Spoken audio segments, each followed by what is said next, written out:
Laura here from Get Organized HQ, and you are in for a real treat because this is not my typical video. First of all, it's in celebration of our annual Get Organized HQ virtual event, completely free. Click the link below to find out all the details. If you like this video, you are gonna love this free event.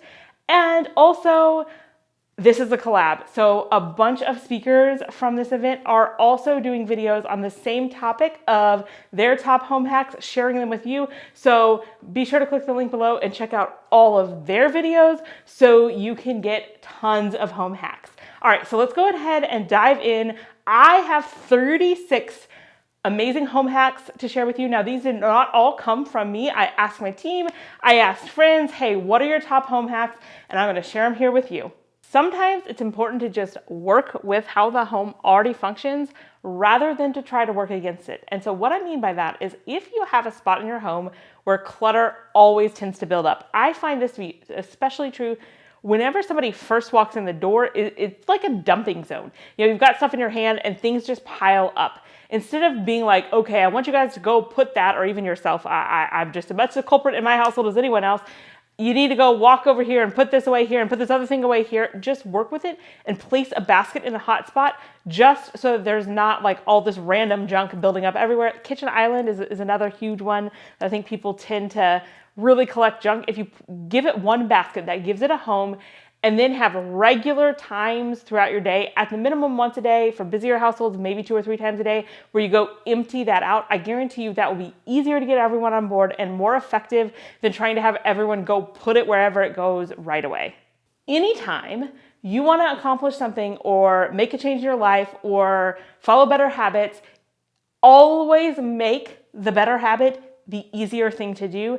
And one of my favorite ways to do this when it comes to myself and my family eating healthier, eating more fruits and veggies, is keep those accessible. So I want to make my healthy foods just as easy, or even better, easier than grabbing my empty carbs from the pantry. So what I do is I keep everything, all the fruit and produce cut up, ready to go. I put it looking pretty in nice containers at the front of the refrigerator, and we all eat it so much more and so much better without even trying. There are so many amazing uses for mason jars, and one is to store cupcake liners. They fit perfectly in a mason jar. You can actually store quite a bit vertically in the jar, and they look super cute. You can see what you have, and it keeps them from floating all around the cabinet. If you're anything like me, matching socks is not loads of fun, and the other thing that is super annoying is socks disappear. And then I have this like whole drawer of mismatched socks. To make this easier, if you buy the exact same socks for each family member, so each family member can be different, but they all have only the same socks, it makes sock matching, there's nothing to it. You actually don't even have to match them. Just throw them in a drawer, somebody grabs out 2 socks, and they're good to go. You will save yourself so much time and hassle if you have duplicates of all of your toiletries and keep the ones for travel packed at all times. So when I need to go somewhere, all I have to do is toss my one toiletry bag in, and there's no packing involved.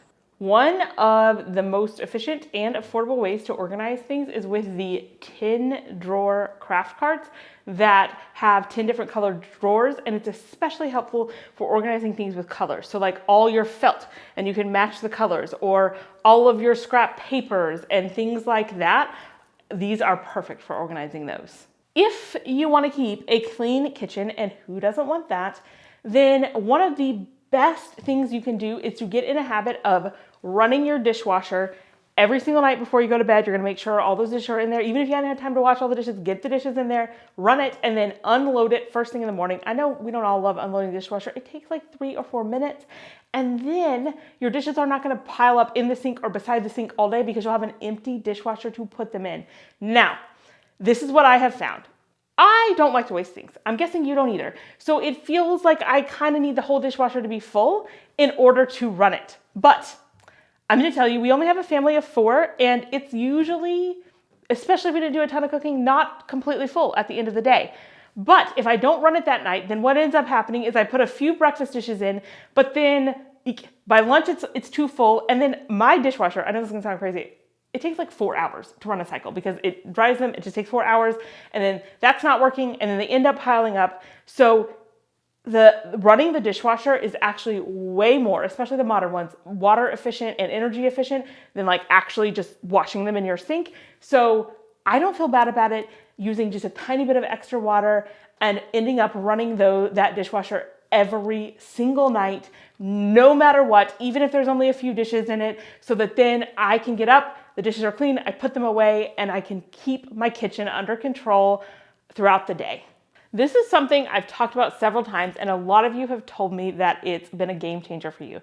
And that is just like you have like inboxes and outboxes in offices or in your actual email, have one in most popular places of your home, like each bedroom or closet, at a minimum each floor of your home. So if you have multiple levels, each floor needs an inbox and an outbox. Okay, let's talk about the outbox first. That is somewhere where stuff that you're not going to keep anymore goes. So for example, you're getting dressed and you realize that like the shirt has a hole and it's not worth repairing. It needs to go, or it doesn't fit well anymore. We're not going to keep it. What you don't want to do is put it back in your closet. And then it's like, okay, now you got to go remember and get it the next time you declutter. You want it so easy to choose to declutter it. Like it's got to be so easy. So a bin right there in your closet to where as soon as you realize something is not serving you, you just toss it in there. Same for my kids, you know, they grow all the time, you know, as kids do. And so I can just toss something right in their bin when I realize that it's too small for them or not working for them. Like a couple times they've had something that was just too scratchy and I'm like, they're not going to work it. They're not going to wear it. It's going to cause meltdowns every time we try to wear it. Let's just get it out now because I don't want to deal with this again. And so again, having that right there, and it doesn't just have to be clothes. It can be whatever item you've decided you don't need. Make it really easy to toss in that outbox so you can declutter it and take it to Goodwill or wherever you want it to go on your declutter day.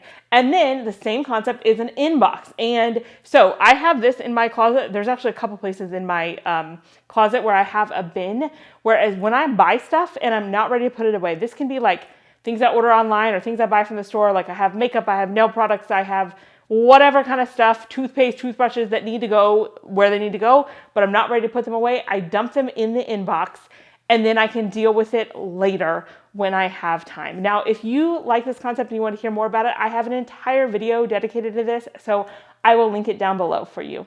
One of my top pet peeves is when someone takes out the trash and does not replace the bag. Because then what ends up happening is people throw nasty stuff straight into the trash can, and that's just icky. We don't like that. So to help with that, one of the best things you can do is to store a few trash bags under, like at the bottom of the trash can. So as soon as someone removes the trash bag, they see those remaining trash bags down there, and it's really easy to do, especially if you have guests and things that are helping out. You know, you have a bunch of people over and somebody wants to take out your trash. It's very easy to find where those replacement bags are, and you're less likely to end up with a bagless trash can. We're all about making things easier and quicker, and so one way to do that is by your dryer. When you're cleaning out the lint trap, make sure that there is a trash can really nearby. You can get those teeny tiny trash cans that go on top of the counter if you don't have space for like a full-size one, but that is going to save you several steps of going to wherever your trash can is to get rid of the lint.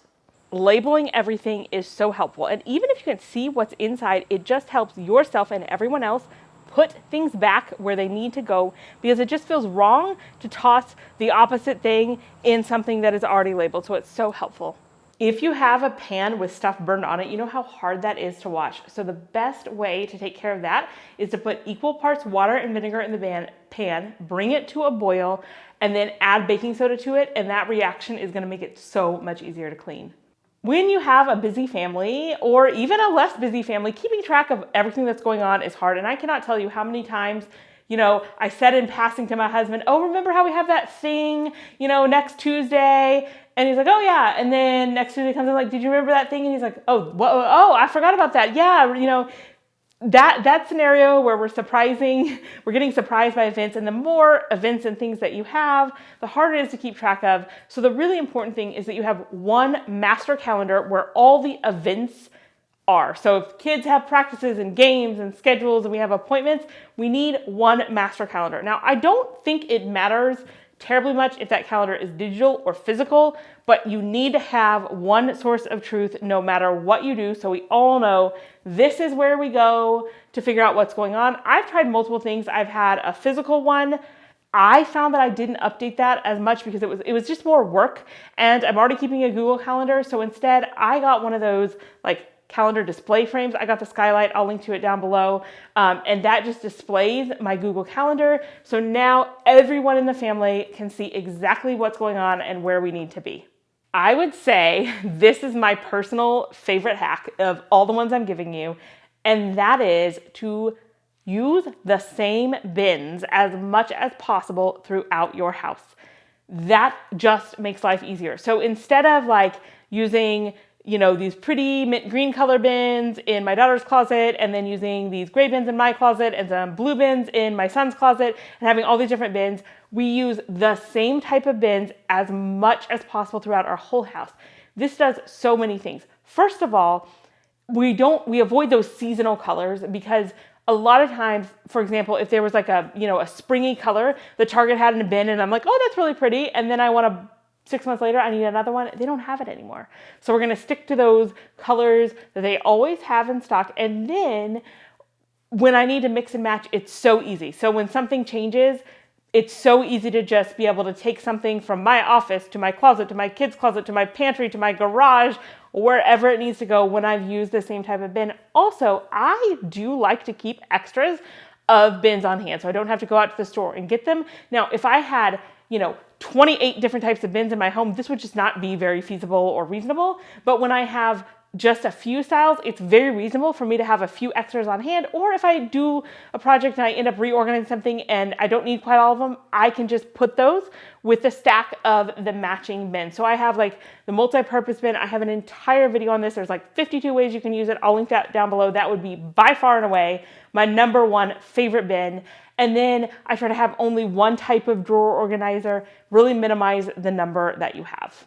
I recommend that you always have at least one go-to meal that you can do whenever you're having company. So this is something that you know how to make, that is easy for you to make, that everybody thinks is good, that you would have most of the ingredients on hand for most of the time, so that even if you don't have a lot of advance notice, this is what you can make.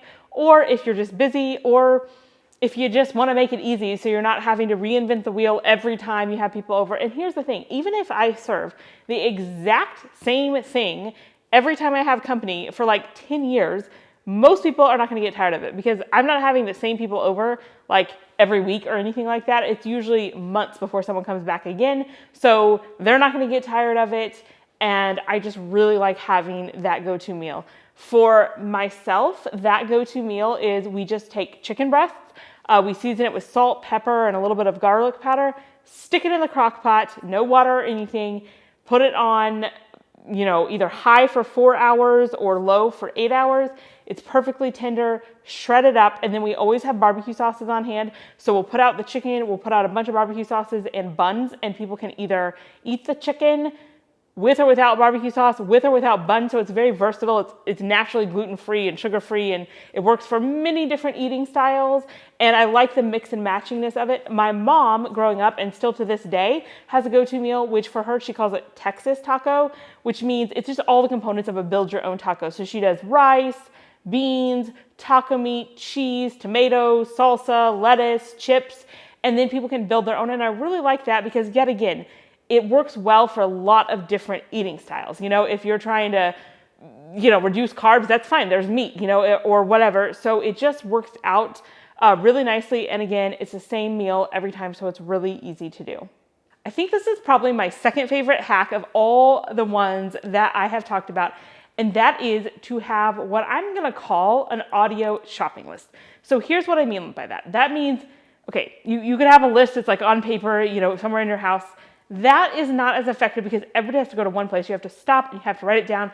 You want to be able to, when you go to your kitchen and you see you're about to use the last of the milk, you want to just be able to say, hey, add milk to my shopping list. For a long time, my husband and I used Alexa to do this, but we've been moving away from that.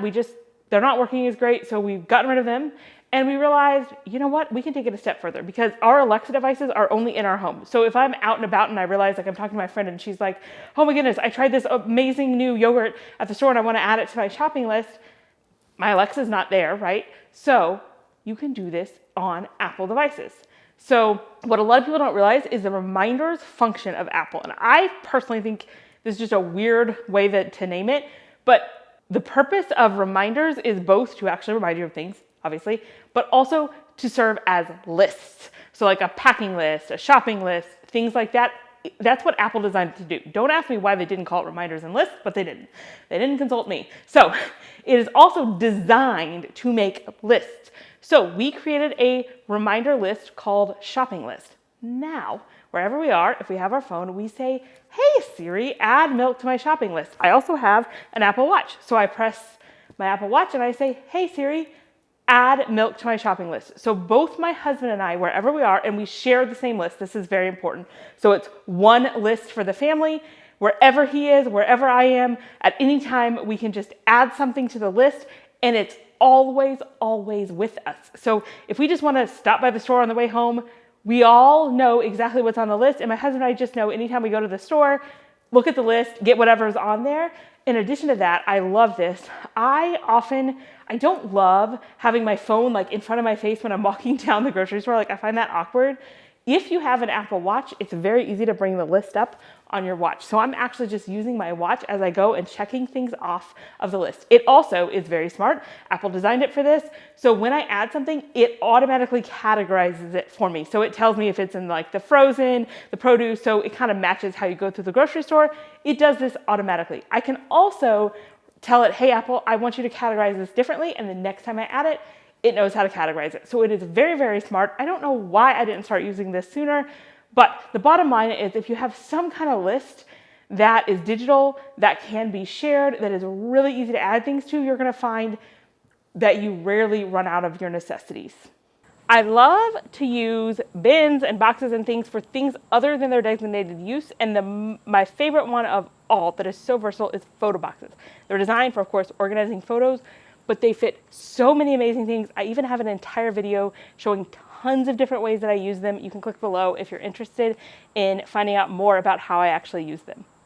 When you are putting your clothes in your closet, it is ideal when you're hanging them up if you put them in color order, because that way you're gonna be able to find them and see what you need. I love having organized spice jars because they are so consistent. I love the pretty labels, but let me give you one tip if you want these amazing looking organized spice jars. Do not buy teeny tiny spice jars. You're actually going to create more work for yourself, because here's what happens when you buy the matching spice jars that are teeny tiny. So you get the spice and you go to pour it in and it doesn't even fit the entire spice. So then you're storing all of your, spices in your nice spice jars. And then for every single spice, you gotta somewhere save the backup. That is not actually all that efficient. So make sure you get the larger 4 to 6 ounce spice jars, and then you'll be able to dump your entire spice in there and you won't have to keep track of extra spices. So often when you order pizza, it'll come with those packets of like a little thing of butter that's mixed with garlic that some people dip in. Our family doesn't usually use all the ones that we get, or sometimes we don't use them at all. We just don't dip in it. So instead of throwing those away, we save those. And then when we need to make garlic bread, it's so easy. We just take a pastry brush and we brush it on. And here's another thing. You don't have to use bread. Like if I have extra buns, hot dog buns, hamburger buns, whatever I have, brush it on there. If you want to go real fancy, get a little sprinkle, a tiny bit of cheese on it, and they are excellent. So that's a good way to use up what I have and really not be wasteful about those little butter garlic packs that come. This is not true everywhere, and it's actually not true for me currently, but I know it is for a lot of people. So if you can, often your power is actually cheaper during non-peak hours because they're trying to spread out the load. And so, for example, if you run your washer or your dishwasher or something in the middle of the night, it's going to cost you less than if you did it at peak hours at like 5 p.m. So take a look at your energy bill and see if that is true for you. See if they're charging you different rates at different times. And then if at all possible, if there's something that uses energy, do it in the middle of the night. Now that's not gonna be possible for everything, like obviously, but many modern appliances even have timers. So I can like delay my dishwasher to start in like 4 hours. And I think I can do it to my washing machine. I haven't figured out how yet, but I think I can like delay that. So consider doing that just to save a little bit of money with almost no extra hassle. This is one that I don't hear people talk about often. I don't know why, because it is super helpful. I like to set aside one day a month, and really it's more like half a day, what I call an admin day. And there's a few key things that happen on this day, and it's really important that I do these things. Number one, returns. Because I don't know how many times I have bought something, like an article of clothing, for example, and I'm like, oh, that doesn't really fit, I need to return it. And then I go to return it and it's one day past the window. So frustrating. And so I want to make sure that when I buy things, I'm actually going to return them. So by setting aside this specific time, so the first thing I'm going to do is I'm going to look around and see any returns I have. It also takes away the mental burden, because the rest of the time I'm not feeling bad about not returning things. I'm not having to worry about it. I know I have this designated day to return whatever I need. So I will go to stores if I need to. I will, most of the time I'm packaging them up and taking them to the UPS store where they will mail them off for me. So returns are the number one thing. I never want you to lose money because you didn't get around to returning something. Number two, donation. So you're already out anyway. You got to go to the UPS store, Target, or wherever you have to go to return something. You may as well take any items from your home that you have set aside in those outboxes that you need to donate and drop them off at the donation center, so you don't have like endless donations piling up. That's not going to take you hardly any extra time. Number three is what I would consider more of your typical admin stuff. I mean, you could put whatever you want on this day. Like if you wanted to make sure this is the day that you run the clean cycle on your dishwasher and washer, that would be great. But I also like to make it a weekday so I can make phone calls. I personally hate making phone calls. I hate calling to make a hair appointment or a dentist appointment. I don't know why. I really don't know why. I'm just not a person who enjoys talking on the phone. I find it awkward and I don't know, just don't like it. So what would happen is, I would literally put off important appointments for like up to months because I didn't want to bother to make the phone call. It never seemed like a good time. And so by having one time when I do this, I make sure that I get it done. And this is also really important. It's not hanging over me all the other days. I know this is my admin day. I need to look and see what appointments do I need to make so I can stay on top of those. I absolutely love using what I call Beadboxes. They're little tiny 3x3-ish boxes for all sorts of things other than their intended use, for travel, for storing in your purse, things like that, because they're a little bit hard, so things are not gonna get crushed. I actually have an entire video on all sorts of different ways that I use these little boxes. So go ahead and click the link down below if you're interested in seeing exactly how I do this. You can save yourself quite a bit of time if you don't actually fold your washcloths. I just have a basket and I just toss them in. It saves so much time and you can't even see them, so it works well. If you are someone who likes to decant your products into other containers, and I'm completely neutral on whether or not you choose to do this or not, I do it just because I love the way it looks.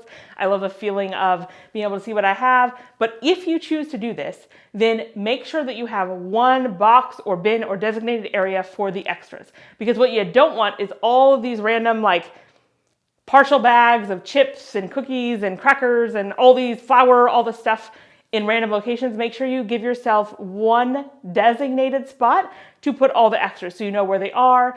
And I would also add to that, you don't want to lose track. So let's say that you keep your flour, for example, in like a Tupperware type container, and you need to know when you're running out, and you always, at least I always have flour on hand. And so what I'll do is when I'm refilling, if I am using the last bag that I have, I automatically go ahead and add it to the grocery list right then. So when I'm making a grocery list, I don't have to go rifle through that basket and be like, oh, what do I have? What do I need? It's just a rule that every time I empty it completely, we're gonna go ahead and add the next one to the shopping list so we can keep track of what we have and what we need.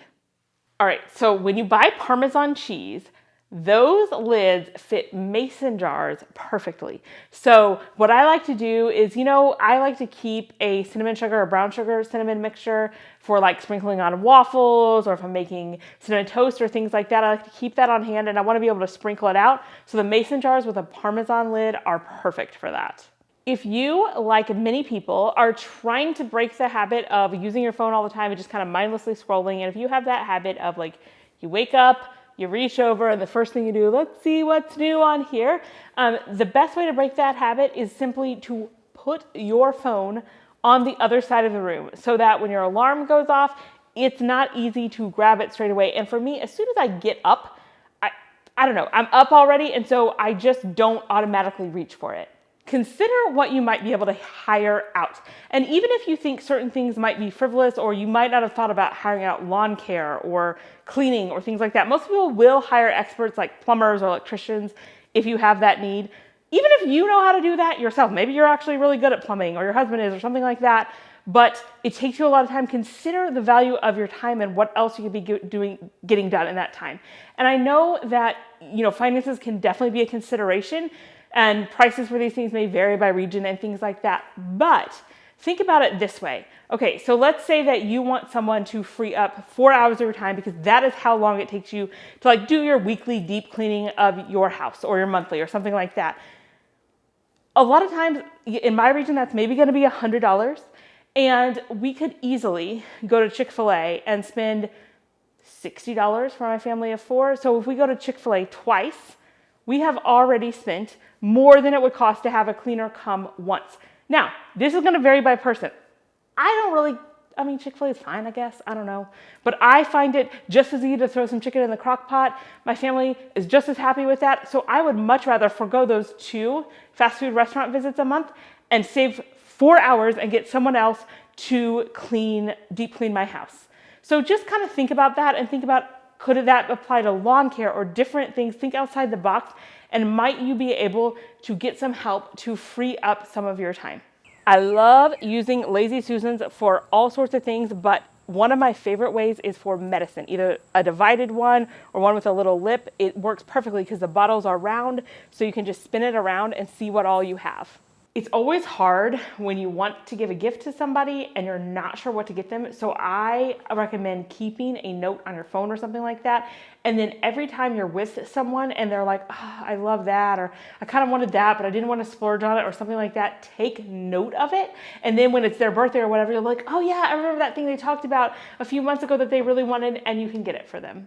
If you're trying to reduce your paper towel usage, which is a great goal to not waste as much paper, better for the environment, then what you're going to want to do is make sure that using the alternative, I like microfiber cloths, is going to be just as easy. So if you have to go somewhere and find the cloth, you're just not going to do it. So I like to have either a drawer or a nice looking bin by my sink, easily accessible, of a bunch of microfiber cloths, so that we actually use those instead of running to the paper towels.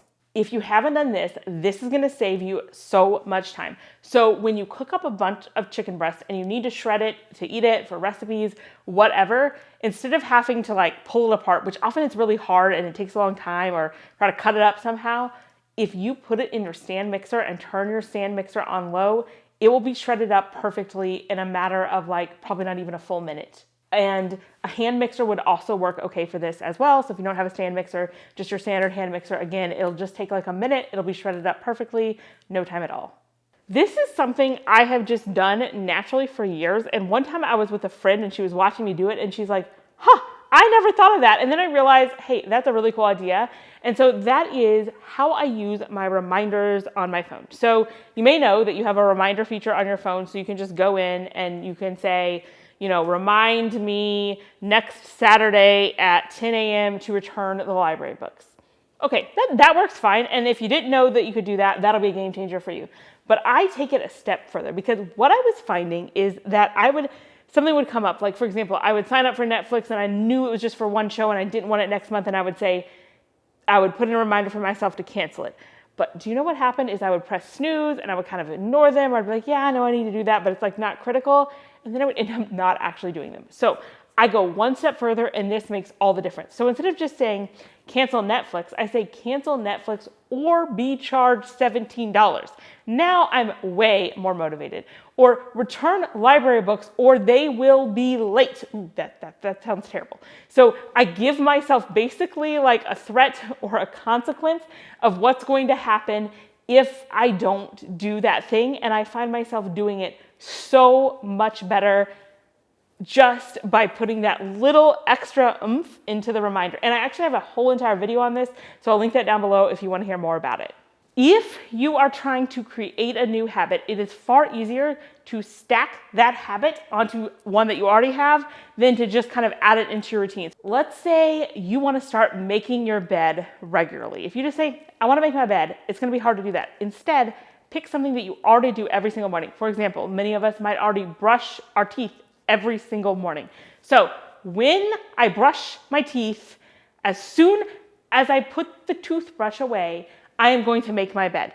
The more specific you can be, don't just say when I brush my teeth. It's like when that toothbrush gets put in wherever it goes. For me, it's a drawer. For you, it might be like a cup or something. That's when I go make my bed. That's going to be a trigger for your brain. You already have the habit of doing that, so it takes far less energy to stack a habit on an existing one than to just try to add something in. If you have greasy stains on clothes, the best thing to do is to put cornmeal on it and let it sit overnight, and then go ahead and put whatever normal power wash or whatever you put on it and run it through the washer. The first time I heard this concept, I was blown away. And this is something that I heard first from Dana White, and she calls it the container concept. And it's exactly what it sounds like. That means that when you have a container, its purpose is to contain. So normally, sometimes what we'll do is, like, let's say we have a container of crayons and it gets full and we have more crayons. Well, we just have to find another container or stuff it in somewhere. No, the container is setting the bounds for what you can have. So that means when I want more, I either have to think hard about that and decide not to get more, or I have to get rid of some that are my least favorite so that I keep it contained. If you like these 36 home hacks, there is way more where that came from. Be sure to click the collab and watch all the other home hacks from the other amazing speakers at Get Organized HQ Virtual. And speaking of, I know if you like this, you're gonna love that. It's completely free to attend live. There's over 100 sessions from all types of things that'll help you keep your home and life organized and running smoothly. And who doesn't want that? And again, best part, it's free. The only thing is you have to attend live. So you're gonna wanna make sure that you go ahead and get your ticket now. Now it's completely online. You don't have to go anywhere. You don't have to leave your house. Super easy, but you will wanna go ahead and get your ticket. So be sure to click that link down below.